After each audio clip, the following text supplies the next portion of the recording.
So welcome back to the next video in the Back to Basics series, and this week we're looking at a very basic table arrangement or a round and all-round design.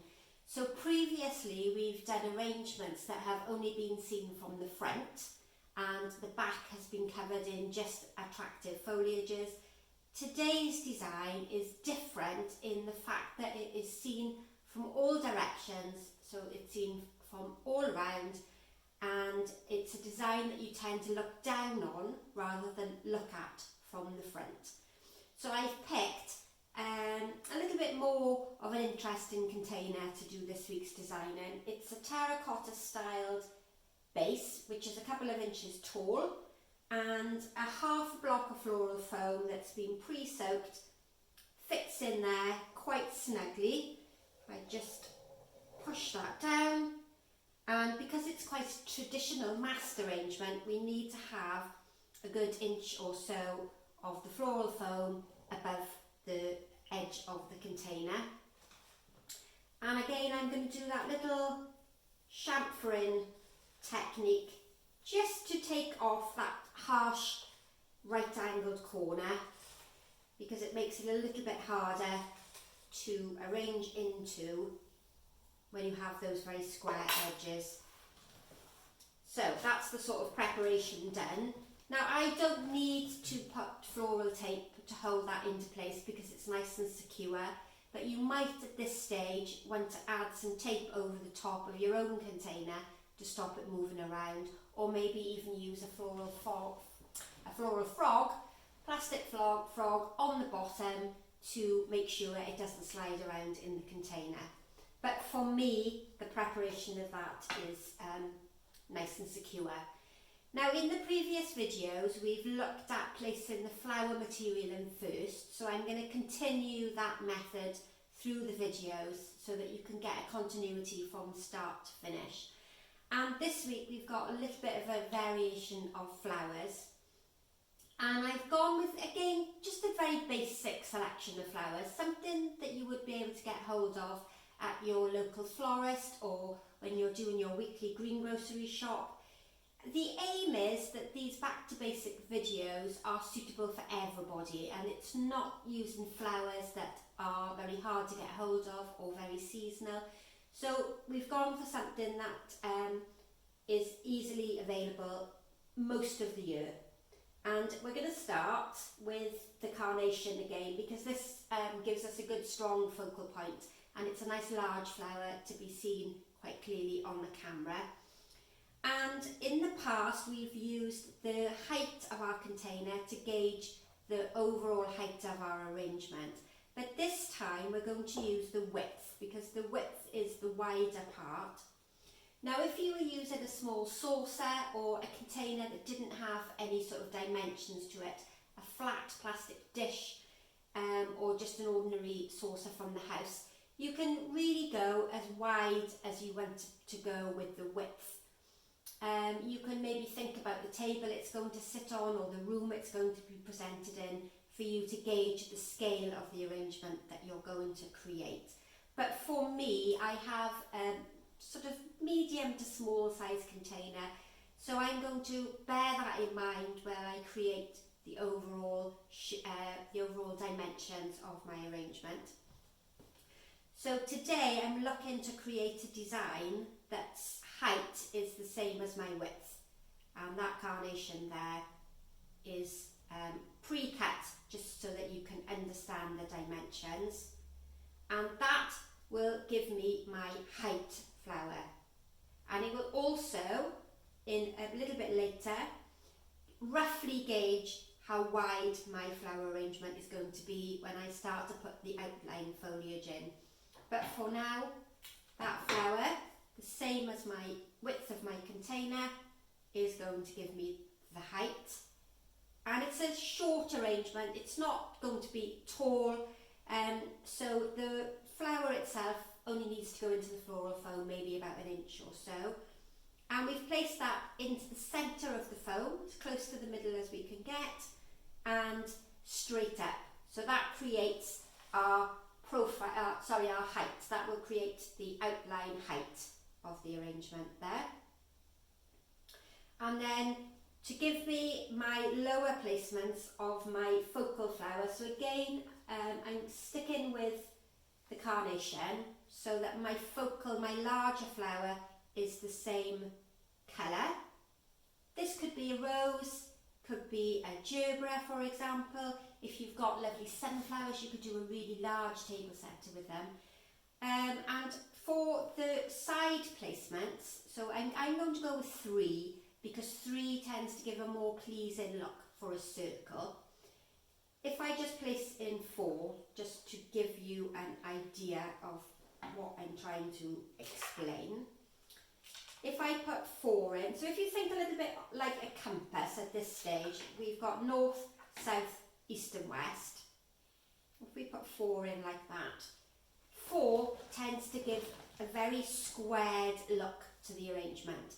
And because we're trying to create an all-round shape, sometimes it can look a little bit displeasing to the eye. So what are we going to do is we're going to use an odd number of the large carnations. In this case I'm going to use 3. And they need to be a little bit shorter than that main height flower. And if you think of a clock, and I tilt it forward to you, this would be my centre of the clock. And then this would be the digits around the outside, and this would be roughly about 12 o'clock. So we think of that as being 12 o'clock. And when you get more experience of doing the flower arrangements, you'll do it pretty much by eye and you won't need to think about the placements. But to equally space out my flower, if you think of that sort of imaginary clock, this one being at roughly 4 o'clock and this one at being roughly 7 o'clock, we've achieved quite an even distribution of our flowers. So the gap in between is pretty much the same. And if I hold it up from the side, you'll see that we're coming downwards to create an outline shape. What I'm not doing is placing the carnation, the side carnations, higher than my focal point that was in the middle, that main flower that was in the middle. So we're looking to try and evenly spread those out. And then what I'm going to do with my next bigger flower, so sort of not quite a focal flower but still a prominent flower within the design, I'm going to look at placing them in between each of the carnation heads that we've already placed in.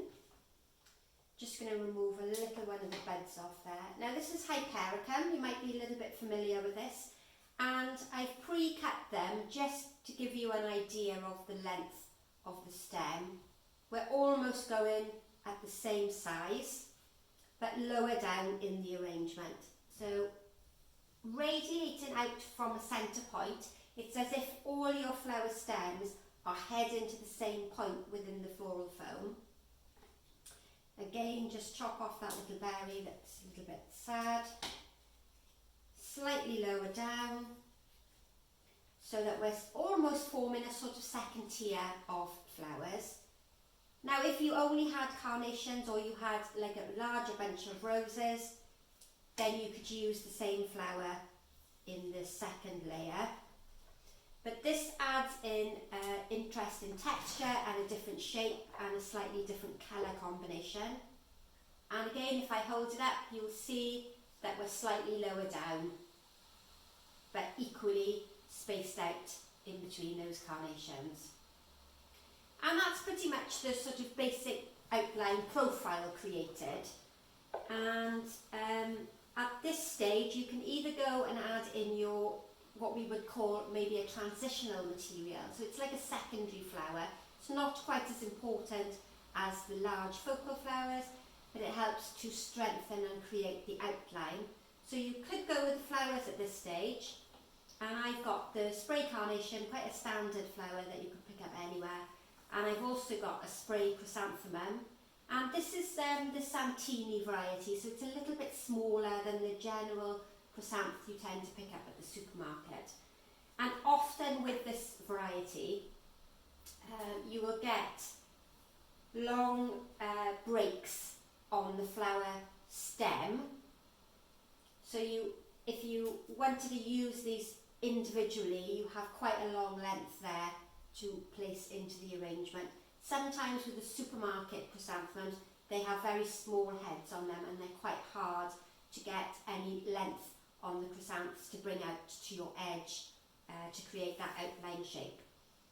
But at this stage, so I'm going to leave the flowers for a moment, I'm going to continue by using my foliage now to strengthen the outline shape, to cover some of the floral foam, and to just continue the shape of the design. Now then we have, again I've tried to pick some foliage that is easily accessible. Now the Pittosporum that I've got here is a florist bought foliage. This is one I have here at the studio. But often you will have Pittosporum if you're a keen gardener, or you want to continue a career in floristry, or whether you're a flower arranger and you've got lovely shrubs in the garden. Pittosporum is one that will grow quite nicely for you in the garden. If you're going to look to work in the industry, then it's a foliage that is quite often in a florist shop. I've got some Privet, again not a commercially grown foliage, but one that you might have in the garden, quite a useful one to have in the garden. That's the Privet. And then I have this lovely Weigela, which has a little bit of the variegation on the end of the stem. Now this again is commercially grown, but Weigela is available as a garden plant material in both green leaf and variegated like this. So if you're wanting to start a garden of foliages for flower arranging, then this is another one that is quite easy to grow in the garden.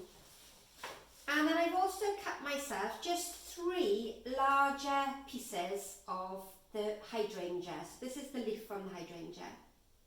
And these will act as like a focal leaf. I'm not quite ready to put them in yet, but you get the idea. It gives me a larger leaf at the focal area. It helps to draw your eye into the centre and creates a resting place rather than all this very busy foliage, which can sometimes make a chaotic arrangement and makes it very busy. So the flat leaves have a very calming influence on a floral design. Okay, so my edges, my outline is going to be the same height as my carnation, and I think I'll start with this lovely variegated Weigela. Now what you can do at this stage if you want is just to remove your carnation out and use it as a guide for estimating the length of your foliage around the outside. And then to create a fairly even circle, if you cut your foliage to the same length before you start, then you're pretty much guaranteed to create a nice circular effect. And what I'm going to do with the Weigela is I'm going to place it with the carnation. So this helps me get an even distribution of the flower types.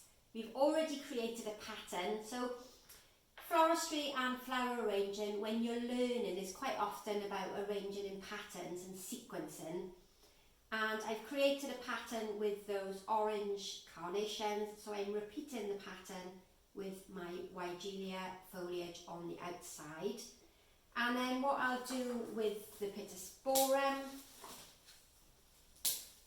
is I'll go round again, but this time I'll use the Pittosporum to accompany my Hypericum berry. And I've cut those at a fairly similar length again, and that gives us almost a second placement of foliage.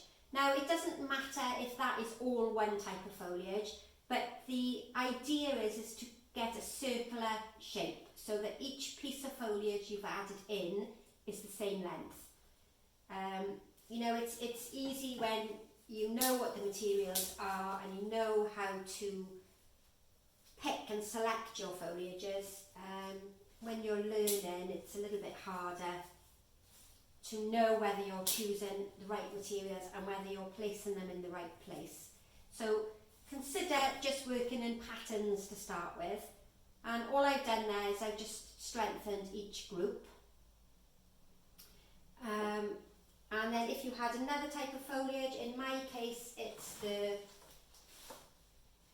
Privet that's come from the garden.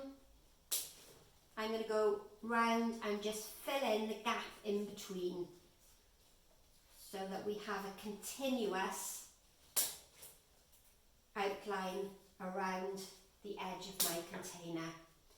Now at the moment I'm arranging almost sitting on the lip of my terracotta base, and I'm angling the material slightly downwards so that we have almost a seamless edge where the floral foam meets the container.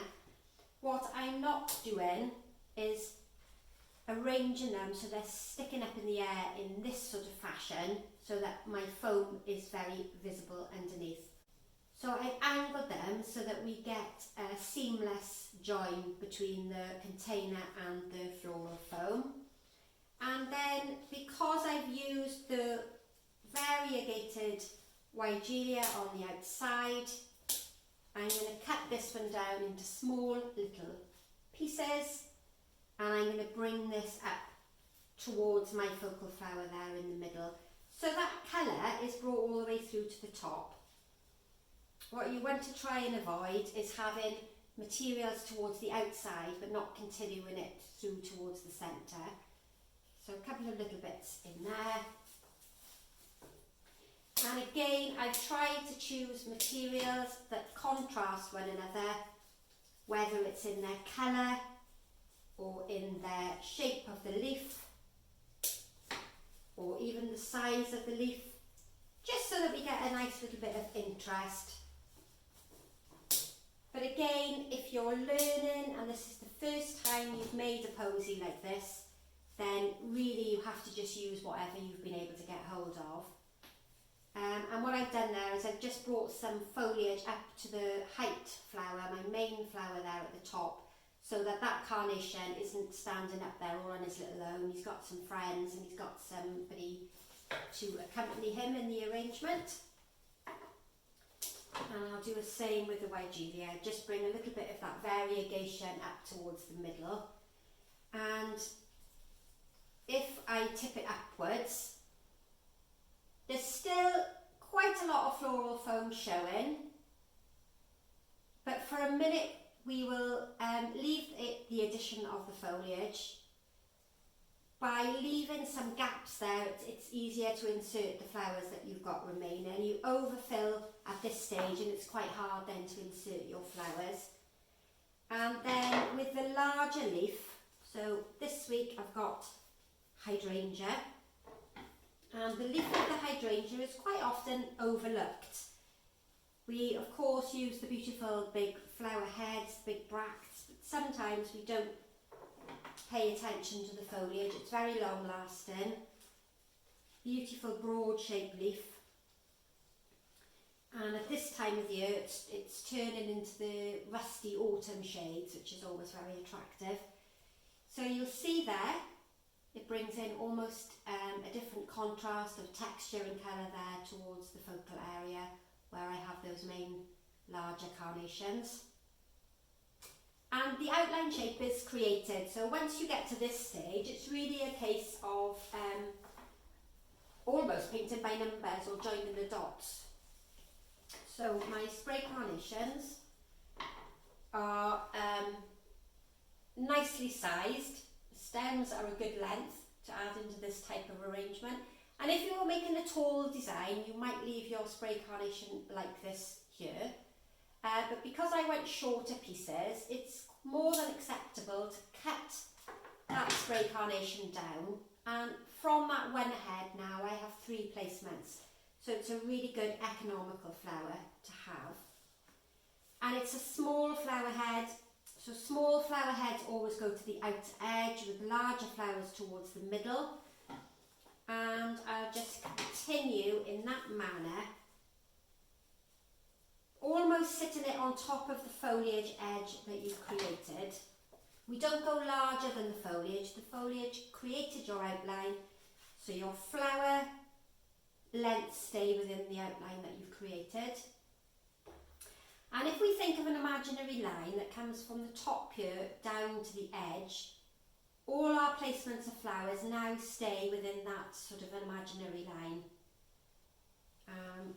So we keep going with the little spray carnations, and I've gone round the outside, so now we need to bring some up more towards the centre. And always angle them at a different position. Don't aim to have them all facing the same direction. Give each flower head its own importance. There we are. So just get rid of the rubbish off the side, and then I'll do exactly the same here with the spray chrysanthemums. I'm just going to use the little buds here towards the outer edge and bring them up towards the centre, so we're bringing them up to meet the height flower. And when you've used all the sort of longer pieces that are great for the edge, and you're left with a few shorter pieces in the centre, then that is an ideal size to come up here towards the middle.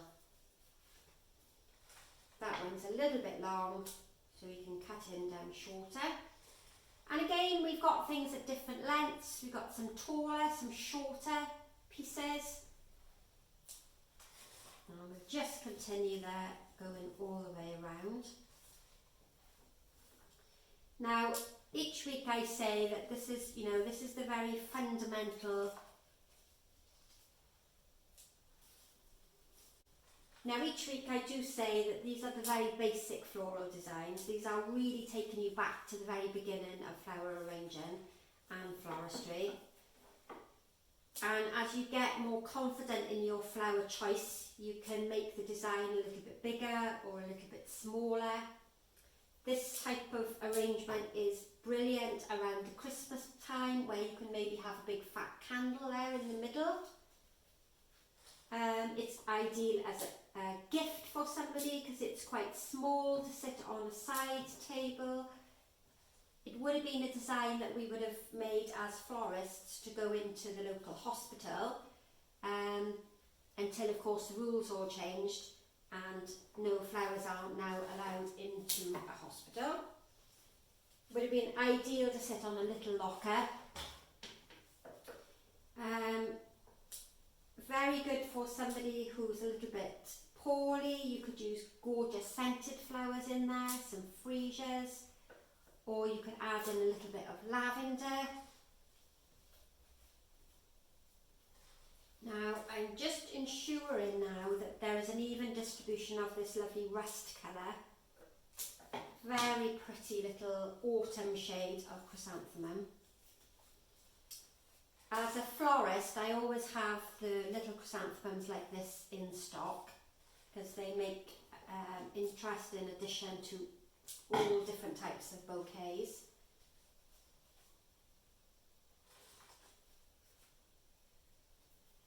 Now then, how's that? So if you get to this stage and you have any gaps and you can see any floral foam down low, then all you need to do is use your foliages or more flowers if you have more flowers to fill in any of the gaps so that all of the floral foam is completely covered. It's a design that could easily be enhanced with some gypsophilia as a little filler flower. Really pretty little design. So I think that's pretty much finished. Got really clear, good outline shape. Just get rid of the rubbish from round the side. We've got a fairly even distribution of the colours. And it's all round like I explained at the very beginning. So we have hopefully a good all round shape. A lovely domed effect from the side.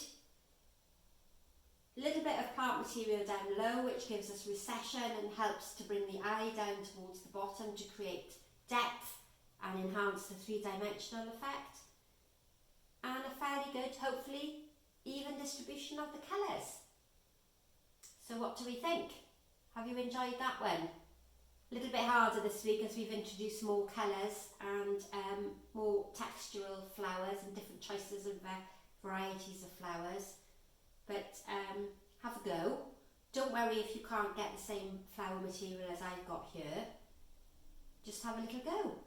Enjoy yourselves, and we'll see you all next week, where we are going to be moving on to crescents, so something very different next week.